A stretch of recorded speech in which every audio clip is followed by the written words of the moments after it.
दीपक में बहुत सारे भक्तों के नवरात्रों में ये आकृति जरूर बनी होगी। नवरात्रों में ऐसी आकृति बनना बहुत शुभ होता है। आप इसको ध्यान से देखेंगे तो नीचे जीभ बनी हुई है और माता रानी का मुख बना हुआ है। अभी ये आकृति पूर्ण रूप से पूरी नहीं हुई है, क्योंकि सभी आकृतियों को पूर्ण होने में बहुत समय लगता है। माता रानी के 51 शक्ति पीठ हैं जो अलग अलग स्थान पर विराजमान हैं। इसी वजह से किसी के दीपक पर माता रानी के होठ बनते हैं, इस पर भी हमारे चैनल पर वीडियो है। किसी पर जीभ बनी है और किसी पर आंखें बनी हैं, किसी पर साक्षात माता रानी के दर्शन हैं। तो ऐसे ही दीपक पर आपके धीरे धीरे आकृतियाँ पूर्ण रूप प्राप्त करती हैं।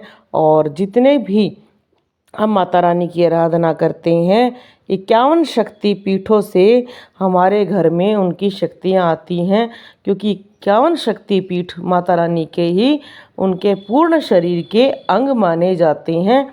जैसे जैसे माता रानी आपसे खुश होती है, उनके पूर्ण रूप से उनके शक्तियाँ पर विराजमान होनी शुरू हो जाती हैं। इसलिए बहुत सारे भगत 51 शक्ति पीठों के दर्शन करते हैं। और जब भी अपने घर में चौकी लगाते हैं या दरबार लगाते हैं या कोई भी नए मंदिर का निर्माण करते हैं, तो अलग अलग स्थानों से मिट्टी मंगाई जाती है उन शक्ति पीठों की। वो इसलिए मंगाई जाती है ताकि उन देवी की जो शक्तियां हैं वहाँ पर विराजमान हो सके।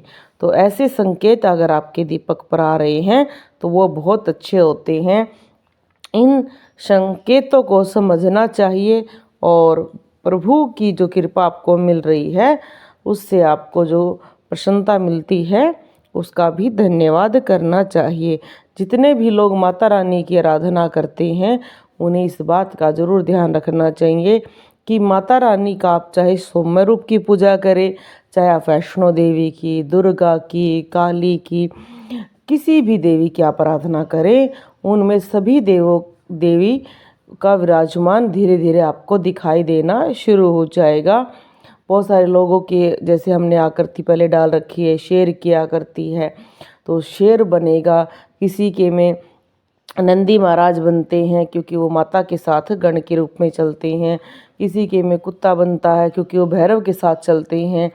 और किसी के में मोर बनता है। कई स्थानों पर कार्तिक महाराज भी अपनी माँ के साथ चलते हैं, गणेश जी बनते हैं। माता रानी के हर शक्ति पीठ पर उनका एक गण विराजमान है जो शिव जी ने उन्हें प्रदान किया था। माता रानी ने सती के रूप में ये नियम नहीं अपनाया था तो शिव जी रुष्ट हो गए थे, और सभी को पता है कि सती ने अपना जीवन समाप्त कर लिया था। इसलिए माता पार्वती के रूप में उन्होंने शिव को ये वचन दिया था कि वो अकेले किसी भगत के घर हो, चाहे कोई उन्हें बुलाए, वो कभी नहीं जाएंगी। इसलिए उनका एक गण जरूर उनके साथ जाता है। इसलिए कभी ये ना सोचें कि आपके आकृति ये बन गई है तो इसका क्या कोई बुरा प्रभाव होगा। नहीं, जहाँ माता रानी होगी उससे पहले उनके गण वहाँ पर चले जाएंगे, ताकि माता रानी को वो स्थान प्रदान कर सके, सुरक्षा प्रदान कर सके।